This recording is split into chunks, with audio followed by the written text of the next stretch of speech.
a secret and confirmed Bunburyist. I'm quite sure of it now. Bunburyist? What on earth do you mean by a Bunburyist? Now, I shall reveal to you the meaning of that incomparable expression as soon as you are kind enough to inform me while you are Earnest in town and Jack in the country. Well, produce my cigarette case first. Here it is. Now produce your explanation and pray make it improbable. My dear fellow, there is nothing improbable about my explanation at all. In fact, it's perfectly ordinary. Oh, Mr. Thomas Cardew, who adopted me when I was a little boy, made me in his will guardian to his granddaughter, Miss Cecily Cardew.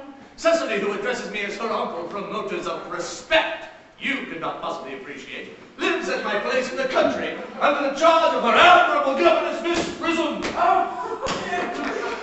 And where is this place in the country, by the way? Oh, that is nothing to you, dear boy. You are not going to be invited. I may tell you candidly that the place is not in Shropshire. I suspected that, my dear fellow. I've bunburyed all over Shropshire on 2 separate occasions. Now go on. Why are you Earnest in town and Jack in the country? My dear Algy, I don't know whether you'll be able to understand my real motives. You are hardly serious enough.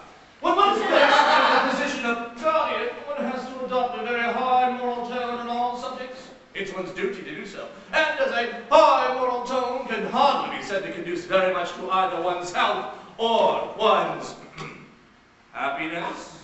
In order to get into town, I have always pretended to have a younger brother by the name of Earnest, who lives at the Albany and gets into the most dreadful scrapes. That, my dear young friend, is the whole truth. Pure and simple. The truth is rarely pure and never simple. What you really are is a Bunburyist. I was quite right in saying that you were a Bunburyist. You're the most advanced Bunburyist I know. What on earth do you mean? You have admitted a very useful younger brother by the name of Earnest, in order that you may come up to town whenever you like. I have admitted a perfectly invaluable, permanent invalid by the name of Bunbury, in order that I may go off into the country whenever I choose. Bunbury is totally invaluable.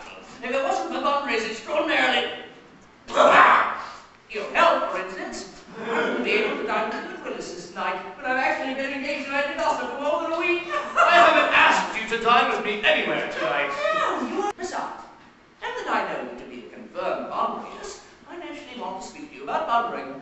I want to tell you the rules. I'm not just Bunburyist at all.